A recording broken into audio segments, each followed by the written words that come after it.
Dalam nama Bapa dan Putra dan Roh Kudus. Amin. Allah Bapa yang Maha Kasih, kami bersyukur kepadamu atas penyertaan-Mu dalam hidup kami.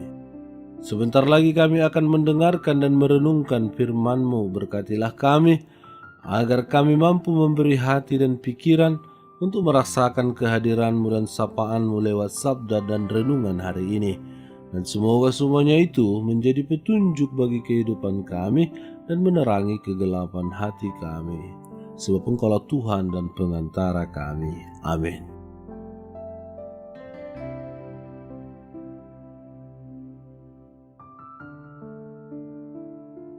Tuhan bersamamu dan bersama rohmu. Inilah Injil suci menurut Lukas. Dimuliakanlah Tuhan.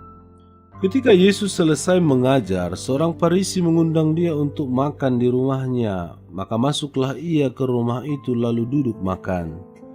Orang Farisi itu melihat hal itu dan ia heran karena Yesus tidak mencuci tangannya sebelum makan. Tetapi Tuhan berkata kepadanya, "Kamu orang-orang Farisi, kamu membersihkan bagian luar dari cawan dan pinggan, tetapi bagian dalammu penuh rampasan dan kejahatan. Hai orang-orang bodoh, bukankah dia yang menjadikan bagian luar, dia juga yang menjadikan bagian dalam? Akan tetapi berikanlah isinya sebagai sedekah, dan sesungguhnya semuanya akan menjadi bersih bagimu."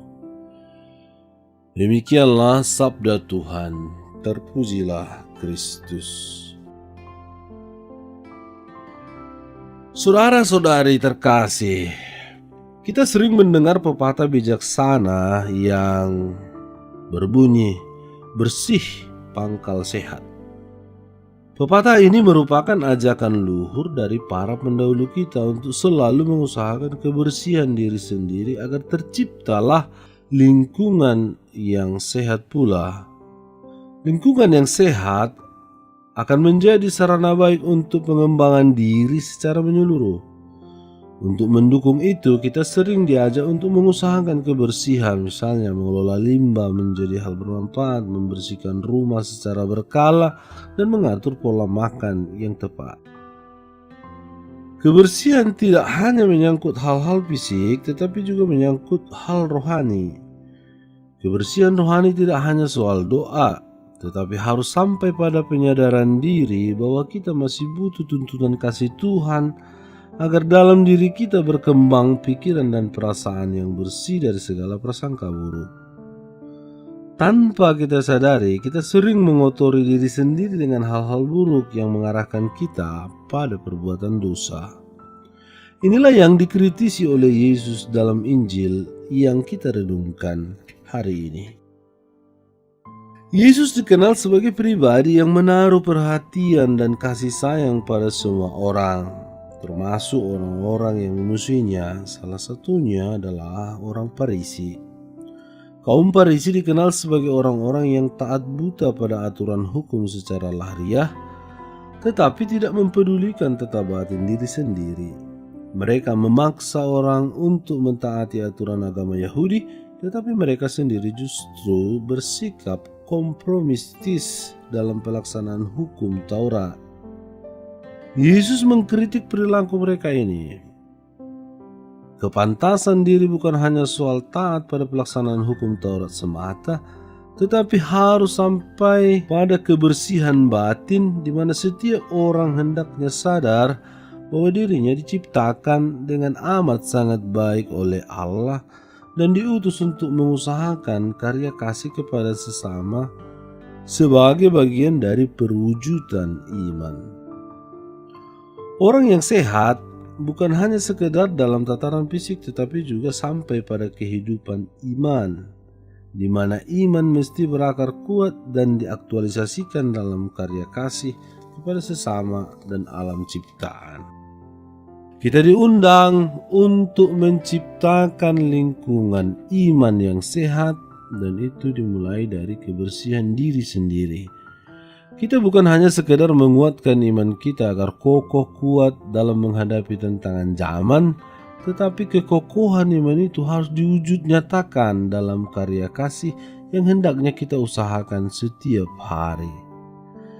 Santa Teresia dari Yesus yang kita peringati hari ini menyadari bahwa relasi dengan Tuhan bukan hanya sekedar dalam tataran fisik saja, melainkan harus sampai pada kasih personal kepadanya. Kasih itu sendiri memang perlu mengakar kuat dalam hidup rohani, tetapi bukan hanya berhenti di situ saja. Kasih personal kepada Tuhan harus diwujud nyatakan dalam karya kasih yang nyata kepada sesama di sekitar kita. Dengan demikian banyak orang akan terbantu untuk berkembang menjadi murid-murid Tuhan yang sejati.